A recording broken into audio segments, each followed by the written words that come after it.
I just love having listings. Listings are great. They make the world go round. Makes the world go round. Guys, my reminder worked. Seller review. What's this? We were gonna do something with sellers. Somebody asked me a question. I'm gonna leave that on the board. That's me. That was a question for something. What was it? Getting reviews from sellers. Ah, yes. Thank you. Yeah, I thought you were using a loofah for a second. Yeah. I was so confused. I was like, well, that's no wonder it's not working very good. Yeah, it's pretty bad either way. And we got this towel specifically so I didn't have to use that anymore, and I forgot it was here, so. I gotta tell you a funny Lucas story really fast. So when my daughter was like 2, she was a fart for Halloween. That's funny. A what? A fart. Like an FART? Yes. Okay, I just So wanna did, make like, sure a we were on the brown sweatsuit and got like the ugliest tool you could from like Hobby Lobby, yellows and green. Mhm. And made like, she was just this like huge, looked like a loofah, so people thought she was a loofah, but she That's had a funny. fart gun, like a minion fart gun, so. People were like, oh, you're a loofah, and she's like, "Grr." And I'm like, she's a fart, she wanted to be. a fart. What a Was that her idea or someone else's? She saw it, I shared my husband, I was like, this is the funniest thing, it was a kid. That was a fart, and she goes, that's what I want. She's like, I need to be that. And I'm like, What do you Disney want to be when princess? you- No, if she's in the Midwest, will she a fart with a coat? Grab my computer. No, Just in she was case we a- need it. I mean, she had a brown, I got Fair a enough. brown sweatsuit, Okay, guys, just getting the computer just in case we need it here. Coats and everything, so. but she was plenty warm with all the 10 pounds of Yeah. tool I had on her sweatsuit. Mm-hmm. So I saved it for my grandchildren. One of them to get fired. Me would be a fun. Give him the whole spiel many moons ago. Her church was a fart once. It's wild. Dust in the wind. It's well done. That's How this is all- comedy callback. Yeah, Intertwined. comedy callback. That was fantastic. Jolly good show. Yeah, I just. It's one man, the whole. felt The that. whole stand-up routine. Did you find that Kansas song yet? I was trying to buy you some time to find that Kansas song. You didn't even I don't Google it even yet. know what song- You don't even know what a Kansas is. Yeah. You're thinking of Sweet Child of Mine by Guns N' Roses? That's what you were thinking of. You don't know Guns N' Roses? Come on, dude. Leave it. I'm sick of it. I'm sick of it. Okay. Out here trying to hold you down. All right, ladies and gentlemen, happy Thursday. Glad you guys are all here. We're gonna rock a little coaching call here. And I just want to remind you, this is a completely open forum for you to get, basically you can get one-on-one coaching here. You can ask questions about the real estate in the greater broader sense. Any real estate questions you guys want to talk about, any things you want to talk through. This is open forum to do that. So there are no bad questions. There are, and just know that any question you ask is actually to the benefit of not just you, but everybody else in the room, because we get to touch on things that maybe we don't get to touch on very often, or we don't get to talk enough about, or you guys don't get enough insight on in order to help you push you in the right direction. So, really quick, just a quick show of hands. Is anybody like way ahead of their goals for this year? Anybody way ahead of your goals for this year? Good. Okay. That means that everybody has room for a question. So we're going to start with, I've got a couple of them that we saved up throughout the week that I just thought would be really cool for us to talk through a little bit, give you guys a little bit of insight on, but I would love to just start in the room. Is there any questions, topics, things that you want to talk about, things that you would love to see better in your business? Questions, comments, concerns, anything? Yes, Danielle, do you have any of those? Welcome. So I met a couple at an open house this past weekend. Mhm. They're one of those, they do have an agent, they've been working for a while. Yeah. But, well, they said they had an agent. They saw how big the backyard was, and they're talking about putting a pool in for their next house. The Gilder house wasn't for them, but they're looking. They want to know. Okay, so basically, they want to put a pool house in, but I know with a lot of these newer neighborhoods, there's an HOA, you have to submit stuff if you want to do anything. Mhm. What would be your suggestion? Because they want a for sure answer. I want to kind of go above and beyond what their other agents doing to try to Mhm. see if I can help them. How do I find out what the HOA is in these neighborhoods, or how I can get a clear cut answer on for that? Okay, so this is a tremendous question. Yes. So basically, they want to put a pool in For sure. and they would love to know what, who do they have to get approval from in order to do this? A pool, but then they also want the option to put a pool house in. They said it wouldn't be super large, but Love it. yeah, Love it. And out of curiosity, where was this open house? Bennington. Ah, Bennington. This is a fun one. Okay, cool. So really good question. These are all basically how do we follow the rules and how do I express to them what are the rules? Yes. Okay. Here's the first one. There's a hierarchy of rules that you have to go through in order to be able to do something like this. And depending on the scope of your project, obviously you get to you have to ask about certain things. So the first person that we have to get approval from in this world is the city. Okay, whether that's Omaha, Bellevue, Papillion, this is city, and you can just Google like their they call it it's not the Register of Deeds, it's the permits, thank you. City permits, and they'll have like an office of some kind. Mhm. And you'll have to go directly to them to get this information, okay? So, city permits, they'll approve, for example, if they're doing a pool house, they'll let you know like what structures are allowed, how big are they allowed to be, how small must they be, are they even allowed? Like, for example, if you do anything in Papillion, you can forget about it. No extra buildings, no garages, no nothing. Lincoln, you can do these in Lincoln, but they have to be smaller than the footprint of the smallest house in certain, like it's a ridiculous rule, but it's like under 800 square feet. Omaha, you can. Bellevue, you can't. Bellevue's a little questionable, right? Depending on what neighborhood you're in. But so first, city. City's the first one that's going to tell you, and they're going to tell you yes, no, maybe so, thought about it, probably not, et cetera, et cetera, et cetera. Okay. While you're at the city permits office, this is in your county records. This is the same place where they do county records or Register of Deeds. Okay, so the and what you're looking for here are covenants.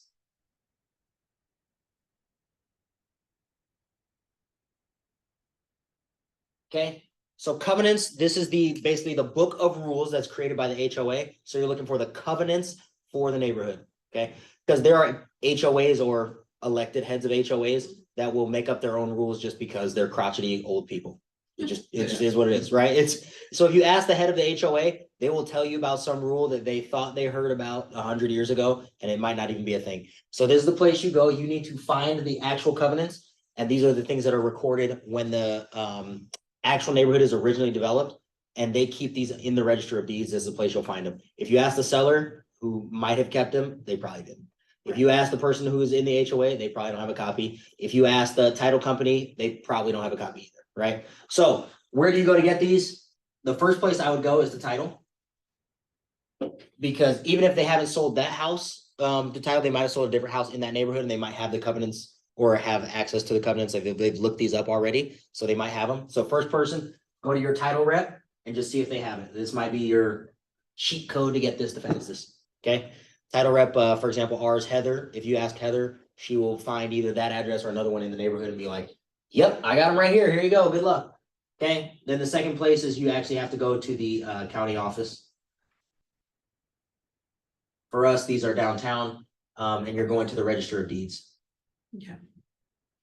If the title rep doesn't have them, right? Yep, if the title rep doesn't have them, then you'll go down there and you'll actually have to ask them for like the covenants for this address, because they will have every recorded sale of that going back through like the entire history of time.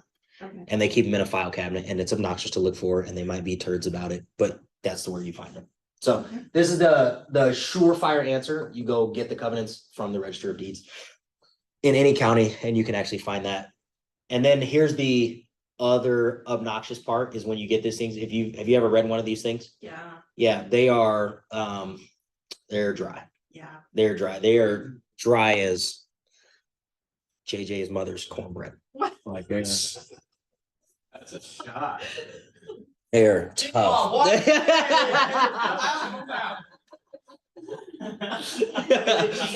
But just so you know, these are not exciting documents to read, and sometimes they are 30, 40, 50, 60 pages long. So just do your due diligence on that. That's where you'll find it. Start with this, city permits. If you can get a permit, great, makes it really, really easy. Really quick place you can get permits is first is before you go down to the city permit place, contractor. So if you know of a pool company, you just hit up the pool company, they're like, yep, we can definitely do those in Bennington. Or they'll tell, I saw Pinnacle Pools, looks like they did a pretty good job. yeah, there's a few of them. Pinnacle Pool, Elkhorn has a couple different people that do pools, but people who do pools in that area. Be very quick way for you to find out, are there permits that allow it? And then the second one is actually in the office.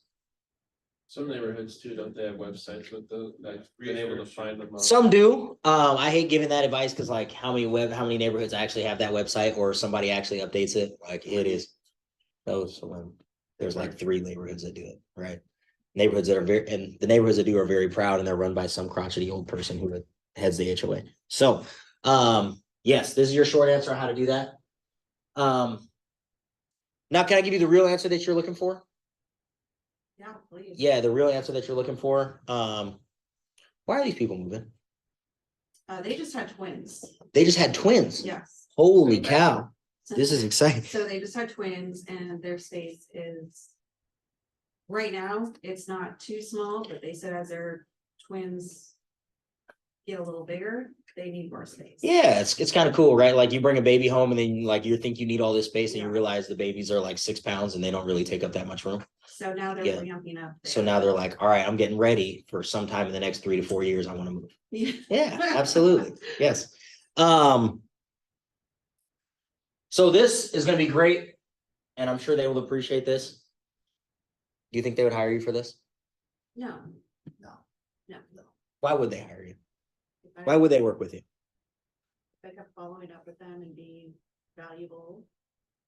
As far as they need me to be, it's all in the follow-up, right? It's all in the follow-up, and more than anything, what follow-up does is it shows that above all these things is not just valuable with information, not just valuable with your time, but that you care about them and care about seeing them get the results that they want.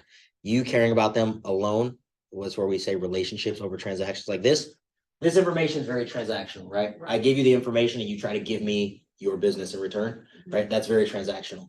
But when you invest in that relationship, you go a little deeper with that relationship, they will kiss that other agent goodbye simply because they haven't gone deep enough with that relationship. So I will challenge you, if you, as you get back in touch with these people, go deeper with this relationship, get really invested into why they want these things. What vision do they have for the future? What things have gotten in their way?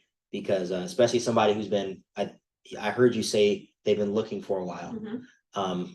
And the way that we get people to do that, we get people to understand really, really quickly that something's not right here is when we repeat and approve and they say, yeah, we've been looking for over 2 years. 2 years? Ouch. What's going on? What's going on? What's taking so long? That's They're like, it's not supposed to take 2 years. you see the thoughts that just got implanted in their head. It's not supposed to take 2 years. Who am I working with? All these things. Now here comes an opportunity for you to invest in this relationship. So I want to push you, go deeper with that relationship because this will help you, but they will work with you because you care about them. And maybe just because you followed up. I could tell you a story about a guy I got a deal from just because I followed up and I told him something pretty short like this. So is there any situation where you're not allowed to stay in touch with buyers that have stated they're working with another agent? Yeah, so just so you guys know, here's where we're going into August. One of the rules of the new NAR settlement says that in order for you to show a client any house, do you know what you have to have signed? Agency disclosure. You have to have some sort of agency disclosure signed saying like how you'll get paid and that you guys are working together. So at that point, they are technically under contract with another agent.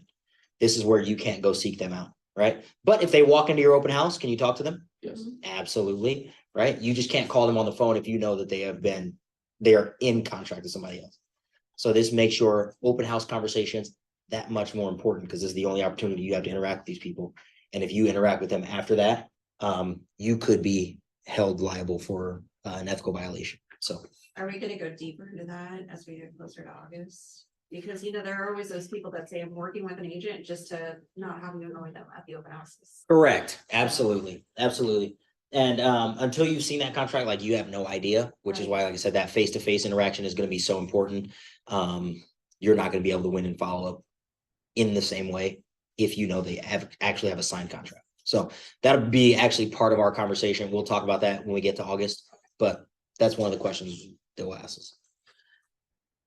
You already signed a contract with that other agent. Once you say, who's the agent? It's Jen Chin. I think I heard that name earlier. Okay, perfect. And you guys have already signed a contract with Jen already? No, we didn't sign anything. Oh, okay. Well, no worries. It's totally fine. If you need help with this, I'll give you a call later. Right. So that's kind of what it'll sound like. So, dig it. Dig it. Great question. This is good stuff. We don't get to talk about that ever. It's like the unnecessary or the necessary evil of paperwork in our world. So yeah, that's what title. So you know that's what title companies are for, is to make sure all this stuff like exists in some capacity at some point. So they totally have a purpose. Yeah, it's not just some obnoxious building that sends you tax bills every year. So dig it. What else? More questions? Más preguntas? Did this bring up any questions about covenants? About the register of deeds? Clarified some things. Clarified some things. Love that. All right, cool. I can tell you for a fact in Omaha, you know what register of deeds and permits office is not good for? They won't give you code violations. I've tried. Shout out to Alex because we've been talking about investment properties. They won't do it. It's so annoying. I wish they would. They won't. So unless you have a friend who works there, I don't. They won't give you existing ones. They won't give you existing ones or new ones or old ones. Code violations. Oh. This is one thing that some investors do in other cities in order to find potential investment properties. Yeah. So anytime there's a code violation in a house, something wrong with the construction, something wrong with the electricity or plumbing that they know of, they just keep a list of these and they're like, oh, this is exactly who I'm gonna go call. Like I'm gonna go knock on their doors, Yeah. see if they want to sell it because they can't fix their code violations. And Omaha won't give them to you. But you can get them in like Bloomington, Indiana, though. Jerks. So anyway, cool. Love it. Questions? More questions? Dig it. Okay.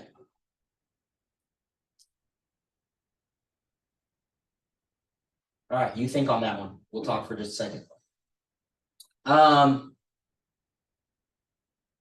Investments.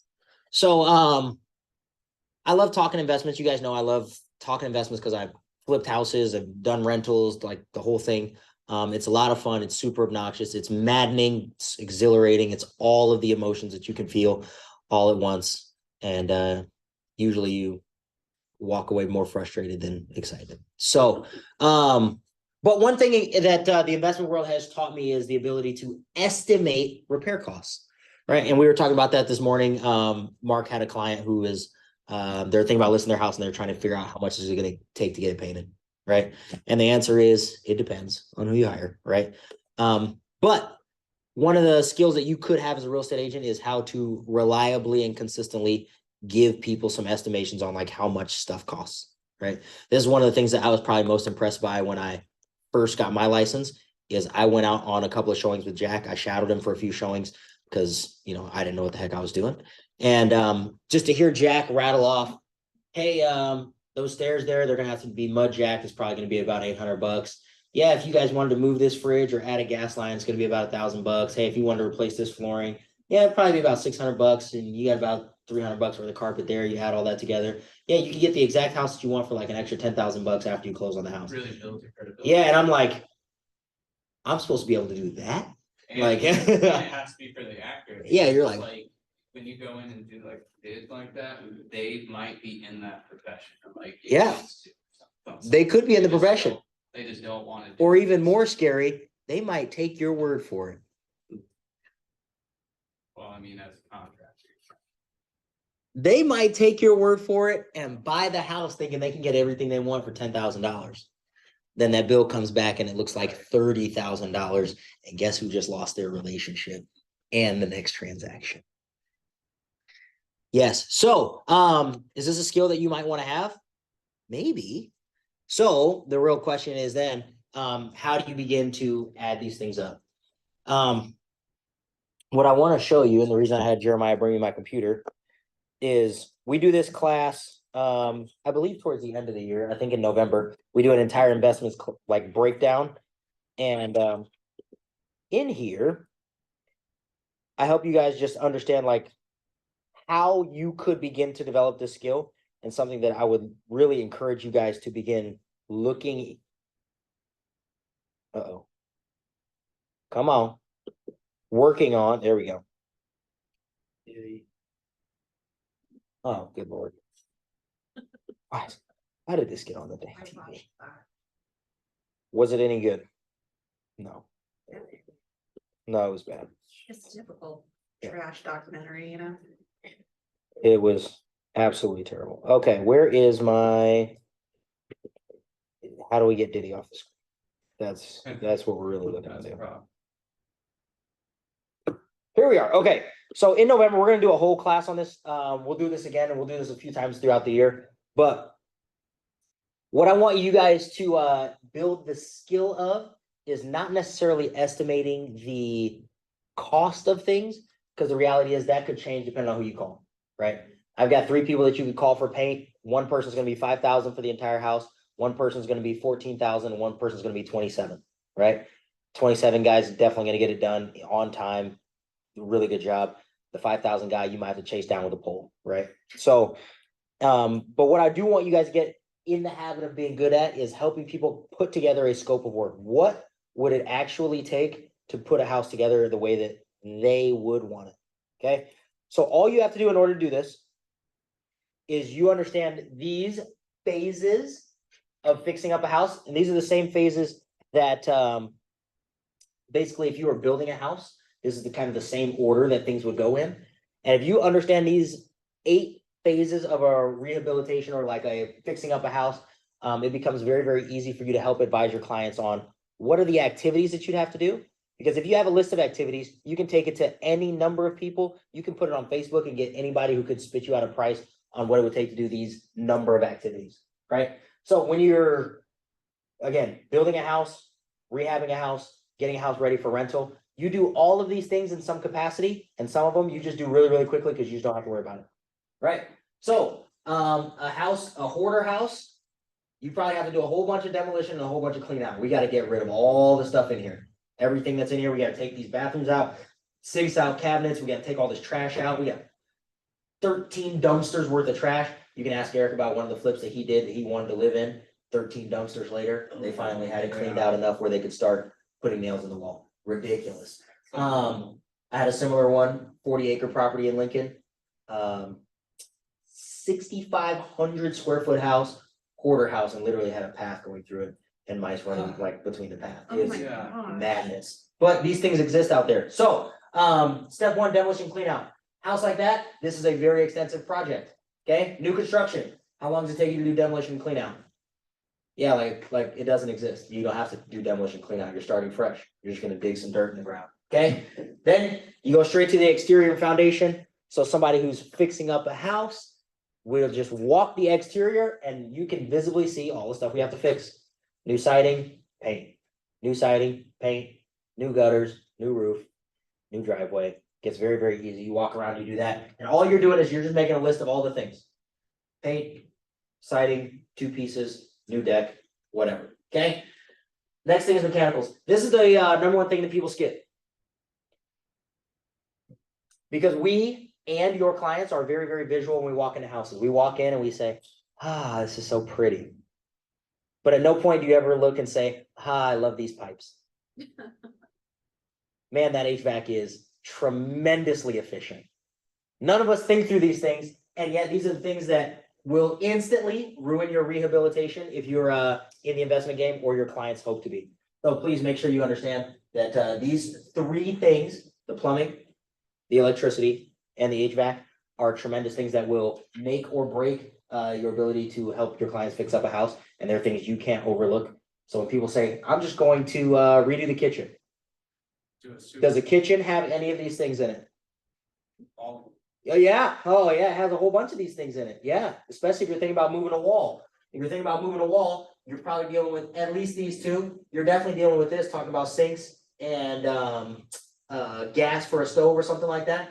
So when we think about doing a kitchen, we're thinking about like, what are the cabinets cost? What does the countertop cost? What's paint? What's flooring? What is the ceramic tile backsplash cost?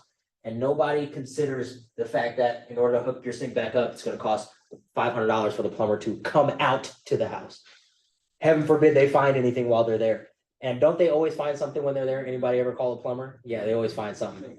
Yeah, it's like when you go to, get your oil change and they tell you you need the premium air for your tires, like it's ridiculous. So, anyway, mechanicals, this is the next thing that you want to help your clients think through, walk through, and put on their list of things that have to be done, okay? Here's the next thing, and this is the thing that I did not understand as a novice flipper, is we're gonna repaint the whole house. And great, we should repaint the whole house, but you know what happens every time you have to paint something? You come to find out that there's one spot on the wall where there was too much moisture and we need to redo the drywall. But then there's also something that we ripped out and we actually have to redo the drywall. We can't just paint over that thing after you rip out cabinets. I don't know if you guys know this, when you rip out cabinets, you can't just paint over it. You have to do a whole bunch of drywall work, and this is a completely separate trade that requires skill, and you have to have a somebody who is trained to do drywall. You can't just have your painter probably do this. Sometimes your painter will do this because he's just a good old boy and he knows how to do it. Or a good old gal and knows how to do it, but oftentimes these are two separate people, and it's not to be overlooked, especially if you're doing rentals. Shout out to people who are repairing rentals. Rental people love to put holes in stuff for whatever reason. I don't know why, but they love to put holes in stuff. And drywall is an expense that you don't want to overlook, because again, this is a trade that takes time. And one of the reasons why drywall takes time is because you can't just sit there and do it all in one day. Why can't you do it all in one day? Yeah, shit's gotta dry, then you gotta come back and sand it, and you gotta do it again, and then what has to happen after you do it again? It's gotta dry again, and then what happens, you gotta come back and do it, you gotta max textures and all kinds of stuff. So these are two separate trades.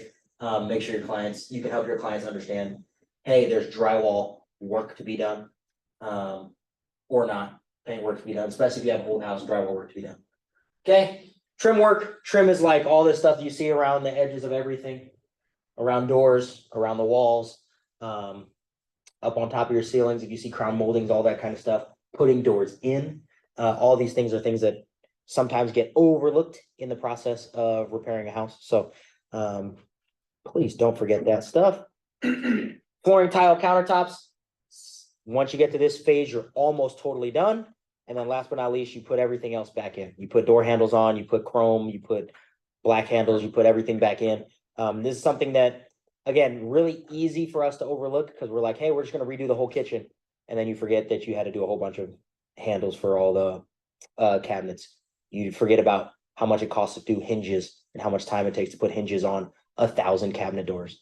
Yeah, and Alex is like, yeah, holy cow, I didn't even think about that. Yeah, I know. This is the stuff that we don't think about until you get caught with your pants down wondering why you don't have that stuff.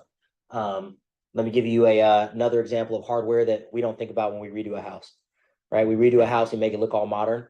And then if you look on the wall over here, there's these little electrical outlets. Yeah, these little plates. Yeah, and there's hundreds of them in every single house. And you don't think about it until the guy's like, hey, you have this crappy yellow stuff on this beautiful brand new paint. Yeah. then Do you wanna gotta fix it? that, and then Oh, also- now you gotta fix that, and you gotta fix the, Switches. yeah, you gotta fix the switches. Oh, and you can't just do it yourself. You probably have to come back and we're back to mechanicals again. Holy cow, our budget just got blown. Okay, so these are little things that you can help your clients think through.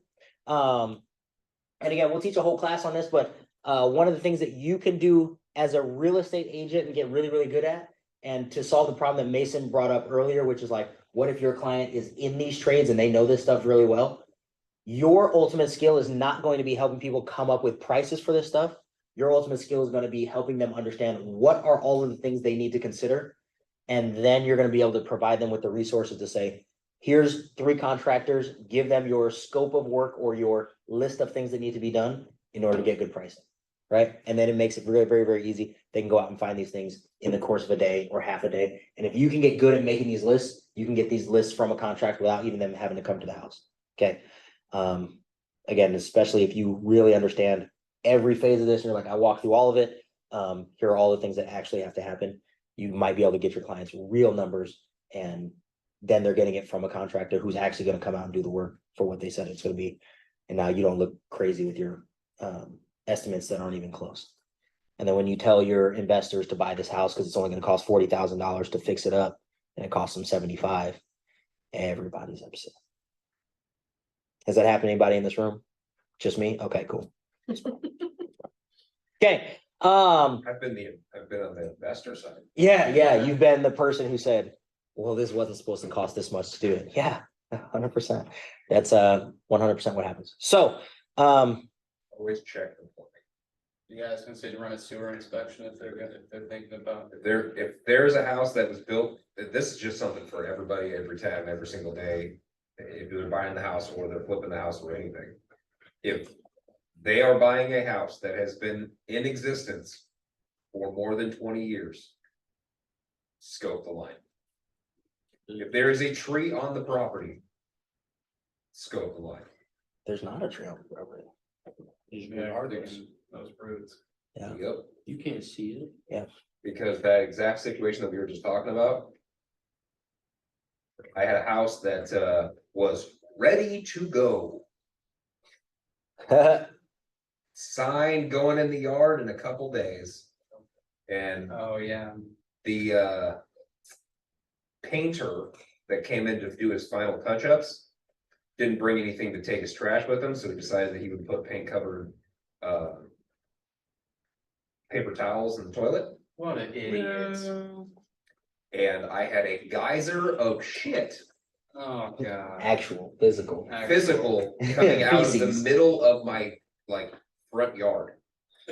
Cause it blew the pipe. Yeah. Oh, that's terrible. It's tragic.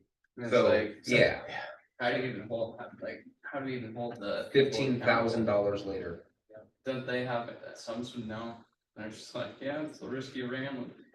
Prove that he did it. Yeah, I fair. think Danielle's kid just found a new home. Geyser. It's tough. Feces geyser. That's good. I just remember. I sure didn't, I don't know why that happened, but. Yeah, we didn't. Yes, so I want to talk about that, and like I said, I just wanted to propose to you guys that this is something you got to get good at, is creating the list, not the prices. Because you can get trapped in that, and those things change so fast. They change all the time, and they change depending on if your $3,000 painter is busy for the next 4 months. It doesn't help you to give that price out to your clients. So just be very, very cognizant of that. Give the scope of work before you give the price, unless you are confidently. And I wouldn't even confidently say you should be giving prices on stuff like that. So unless you're the one doing the work, and none of you should be doing the work. If any of you guys know any contractors, or if any of you know Jay Bigford, none of you should be doing the work. And if you see Jay Bigford, you can tell him I said it. None of you should be doing the work. Shout out to Jay Bigford. Somebody tell him. Okay. All right. Oh, he knows. I think between you and I think it should come from even more people, because it will land on him. It'll say, oh, he was talking about me. Yeah. He's like, yeah, okay, I won't do it again. Shout out to Jay. All right. Other questions while we're here? Questions, comments, concern? I had a lot of people over the last couple of weeks. I've been just talking to agents about how's their year going, how are things going, and it's unanimous that lots of people are looking forward to ramping things up in the second half. When I ask that same question, which is just like, who's way ahead of their goals? Almost no one's way ahead of their goals. Which doesn't have to be the case. So, is there anything in your business that you feel like you need help with, that's not going the way it should be, that you can't figure out why it's not quite getting over the hump yet? Everybody's like, I know exactly what to do, just can't figure out how to make it fit my schedule. Anybody schedule issues? Anybody struggling with schedule yet? Nobody struggling with schedule? Ah, look at that. Self-aware man. We love a self-aware man. This is good. I need to block. Out of curiosity, what gets in the way of you blocking time for your schedule? I mean, it's procrastinating essentially. Yeah. Myself, just sitting down and saying, right, actually getting it written down. I gotta give you a compliment because a lot of people wouldn't call themselves out immediately, which is just like, you know what? It's on me and I could fix it. So I love that. It's good self-awareness.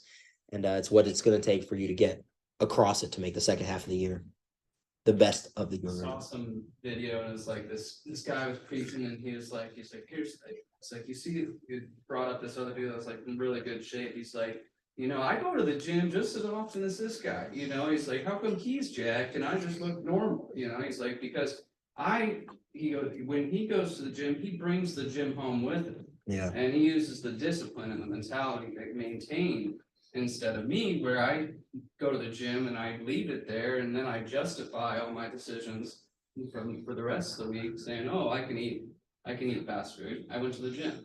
You It's know? funny, I actually watched that this morning too. Yeah, Same one. it was a good one. It hits, doesn't it? Yeah. It You fits. know which one he's talking about? I do. I do. Man's at church. All these Yeah. fast food guys, you don't. I'll eat it for you. Oh, Yeah. He's like, I've got muscle composition. I can do this. Yeah, elite power athlete. Yes. Really good. That's hilarious. That's very funny. It's true, it's not even a joke, it's factual, so. I love it. It's got a screenshot. I do have a screenshot, it hit the chat about months ago. so. Yep. Okay, I wasn't gonna do this, but I will open up questions. I really want to wait till next month to talk about this because, like I said, this date keeps getting pushed out. Does anybody have questions around the changes that are happening, August 17th? August 17th. We'll see if that date sticks. But again, I just want to touch on really quick, the two big rules are that the compensation in the MLS will go away. Okay, so they won't be listing it. They're supposed to be doing that actually around this week sometime. So if you begin to see it going away in MLS, by the way, is anybody actually usually look in the MLS to see what your compensation is before you show a house or after you show a house or yeah, no, we don't even look. Okay, I didn't think so. Me neither. So anyway, it won't be in the MLS anymore. And then the second thing is you have to have a signed agreement with your buyer before you even show a house. Okay. We talked about this a couple weeks ago. I don't know how they will enforce that. I don't know if they will enforce that. It would be very difficult to prove or to require or need. Makes it even more of a reason to keep like an iPad or something with it. Yeah. So I don't know what that's going to look like as we get more information on that. I will let you guys know. But just monumentally important that you understand you'll need a buyer agreement before we'll have that agreement for you. It'll just basically outline how you're going to get paid. Are you going to get it from the seller? Are you going to get it from the buyer? Or are you going to get it from some combination of sources? Okay. I think we walked through that agreement already a few weeks ago, but we'll talk about it more.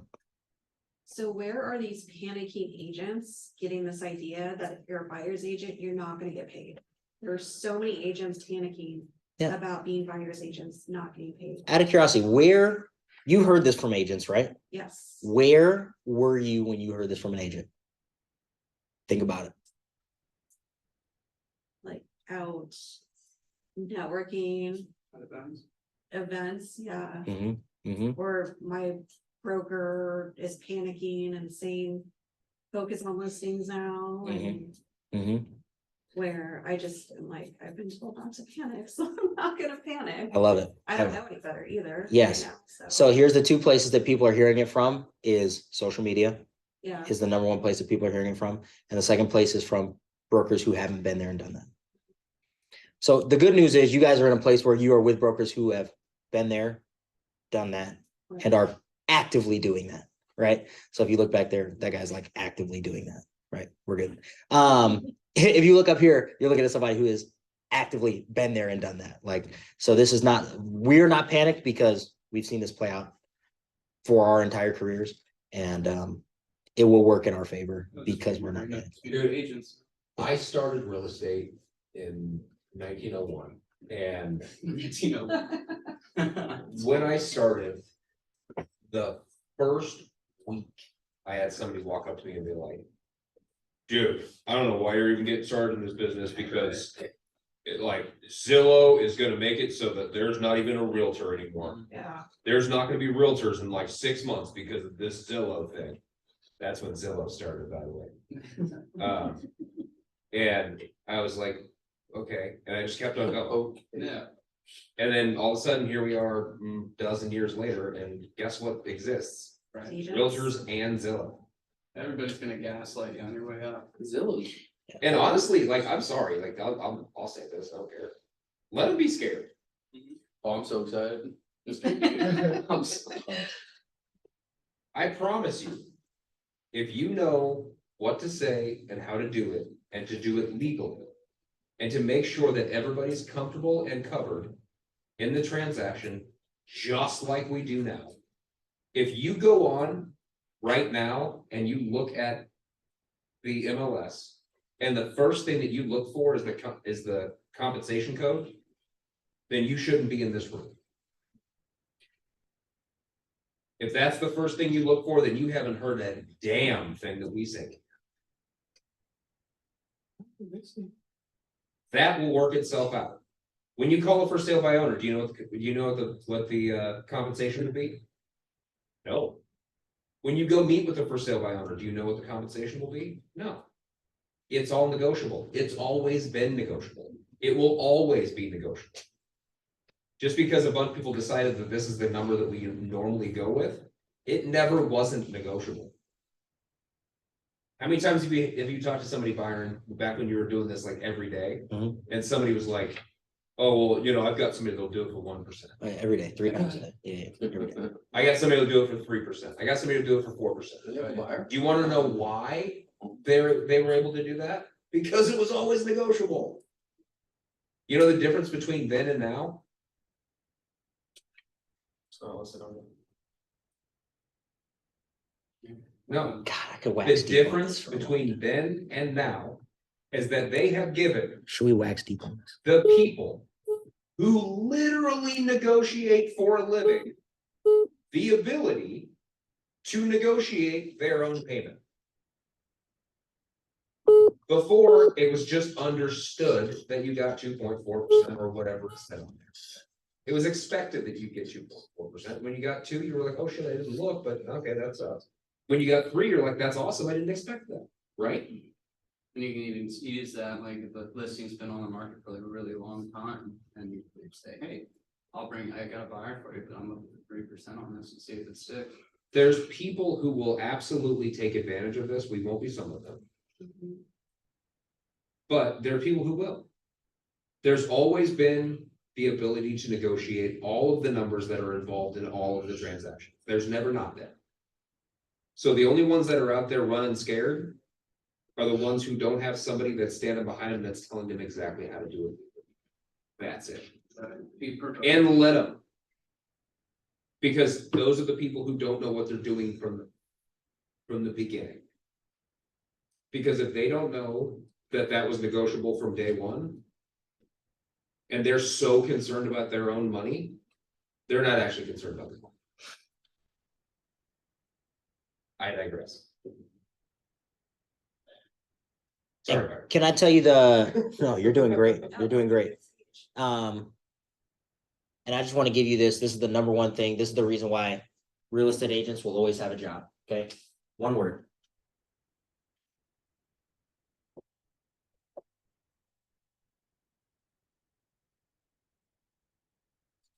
Certainty. As human beings, we crave certainty. We crave to know that we will be safe and that the thing that we're doing is going to bring us pleasure and not bring us pain. We crave certainty. Where can you get certainty in real estate? Can you get it from Zillow? No. Can you get it from the people on the other side of the transaction? Probably not. Can you get it even if your transaction is going to close tomorrow? Because here's the problem is you might have a deal closing tomorrow and you're the whole time you're just like, I don't know if I got taken advantage of. I don't know if this house is going to fall over tomorrow. I don't know what's wrong. I don't know what's right. I don't know if this is good. I don't know if this is bad. The only place you can go to get certainty is from us. Us, from the relationship that we have with real estate agents between us and our clients. This is the reason why is because will there be some people who say, I don't need certainty, I'm buying the house anyway. Yeah, they get certainty from their own experiences, from having done it before, from knowing that they can fix anything that comes up, that they can overcome anything that comes up. They have a budget or a skill set or a spouse or some way in order to overcome anything that comes up. But there is a large number of people that don't have any access to that. And the only place they can get it is from somebody that they trust. from a professional that they have a relationship with, from somebody who's done it before, who's been in the room, who's invested in the skill set, who understands that they can speak to things before they happen, so that when they happen, your clients actually walk away with this thing. And if you understand that, you begin to understand that this is why relationships over transactions is so important. Why this is the ultimate thing that you provide in your relationship, even above and beyond the ability to fill out a contract. Because anybody could go to a title company and figure out how to get this deal closed in some capacity. You can go any title company, they'll help you write up the contract, they'll put it all on paper for you, they'll get you, all the documents you need and get you to closing day. And yet that buyer remorse kicks in when you're buying the most expensive thing you've ever bought before. There's no place you can go to get this certainty, and there will always be a massive, massive, massive pool. Most humans will need this from somebody. This is why we will always have a job, no matter how good AI gets, no matter how big Zillow gets, no matter any of those things. This is where we will always have our opportunity. So when people say they're scared, no problem. You should go find a job, get your resume ready. And there's going to be a lot more transactions for each of you guys out there. Very timely in exactly what you're talking about right now. I literally just got a text from Paul. Just now. Just now. And I sent her a message, we closed today. That says, I had told her, thank you for trusting me and the sale of your home yet again, blah, blah, blah, blah. She said, you're welcome. Thank you so much for everything. I can't thank you enough for backing me off the ledge that night. I will definitely take care of the invoices and this. But that little thank you for walking me off the edge that this client called me. You're under contract. Significantly over the asking price as well. Way up, we feel blessed. And we had to fix a couple things. I sent my people over there and managed to get them to agree, because she didn't have any money. That's why she's selling the house. To take payment after the house closed. I sent them out there last week. They said we can wait a couple weeks. So she's gonna pay it. But anyways, about a week into it, she calls me at like 11 o'clock at night, bawling her eyes out. I gotta get out of the contract. I gotta get out of the contract. I can't lose my house. I don't know what I'm gonna do, and I blah blah blah, just freaking out. She was selling it because she had moved in with her husband, and that was their house. They were renting it out to somebody else, and she needed the money. And after talking to her for a little while, we realized that that was the fail safe that she felt that she had in case she needed to go somewhere, in case things didn't work out with her husband. But we had to talk through that. We talked for like almost 2 hours. I was up till 1 o'clock. Realtor and therapist. It's part of the job. You didn't know it. Did I make a ton of money off that house? No. But right now, she's so excited to go and pay the bills that's been hanging over her head. And to have a little cushion and have a better life, because I talked her off the ledge that night. Do you know what can't do that? Zillow. Fucking Zillow, dude. I'm tired of it. I'm sick. AI can't do that. Zillow can't do that. At all. A title company's not gonna answer the phone call at 11 o'clock at night. Surely not. That's why we're gonna have a job. Because people, like Byron was saying, people need to know that the decision that they're making is the right decision. And for her, I didn't tell her, you can't get out of contract. Now that, granted, at that point, she would have lost more money and actually been in a worse situation. But I didn't even open that up. Right. I just walked through why we did this in the first place. You know who would have opened that up though? Google. You ever Google your symptoms when you go to like WebMD or something? You find out you're dying. Yeah, she would have had a really tough day Googling this. Oh, yeah, she would have been terrified because she would have been Yeah. like, oh, you're now gonna be an extra $15,000 a day. Now you're liable and your check is due and payable today and you Yeah. can get sued. Right. But instead of even bringing that up, I walked her through why she did this in the first place, what she's looking to do with that money, what her life is gonna be like with it. All these things. And at the end of the day, she like thanked me and everything just went through, and now she's really, really happy. It's great. But to go back to what Byron was saying, that's why we'll always have a job. That's why buyers agents will always get paid. Love it. I love it. All right, last minute questions while we're here.